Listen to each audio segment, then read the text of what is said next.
It is a scene that still hits home for so many here in Metro Atlanta. Officers attempting to arrest Rayshard Brooks in a Wendy's parking lot, and soon after, Brooks is shot dead. Today marks 2 years since that moment, and the site in Southwest Atlanta has become a focal point for reflection and for activism. Just hours ago, friends and community members held a vigil at that site.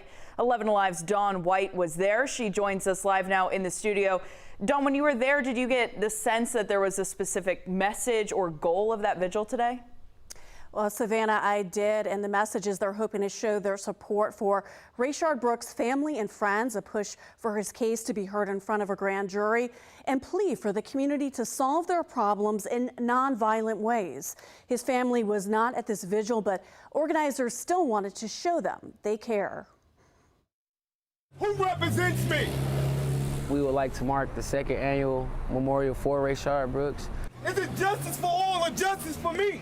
I am out here in solidarity with the community. Gary Stokes joined several dozen other people to remember 27-year-old Rayshard Brooks on the second anniversary of his death. It's sickening. I wake up some mornings where I just want to go on Facebook and Instagram and really rant and really rave about what's really going on out here in our community. It has to stop. You know, a lot of people are hurting. A lot of people have been affected by gun violence. Aaliyah Strong knows all too well the effects of gun violence.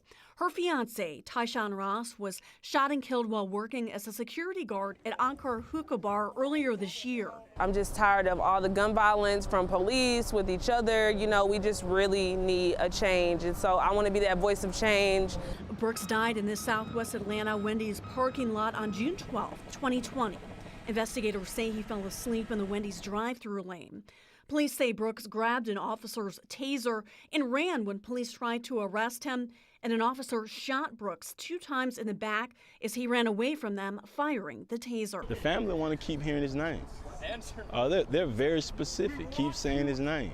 And they want to do more than just say his name. They want to see a peace center, or they want to see us. They want to see the city of Atlanta remember Rayshard Brooks. This sign, balloons, and flowers line the fence where that Wendy's parking lot was. Just a lot of pressure. The smell of sage fills the air as the community joins together and calls for action in Brooks' death. We'd like to see the officers who've already been charged brought before a grand jury, indicted, and then ultimately get to a trial and determine what actually happened out here. You know, for it to take 2 years when there's other high-profile cases like George Floyd that have been resolved, it's a little bit disheartening in Atlanta that we can't get to justice. Earlier this week, the 2 officers charged in Brooks' death announced they'll file a federal lawsuit alleging they were falsely arrested and their constitutional rights were violated. Dawn, a lot of people have also been talking about legislation that could be passed in response to this. I know Councilman Antonio Lewis was there at the event today. Did you talk to him about any potential ideas he has on that side of things?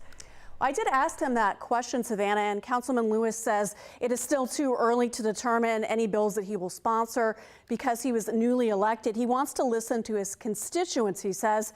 He did tell me he doesn't think the city should pay for anything police-wise except for officer salary.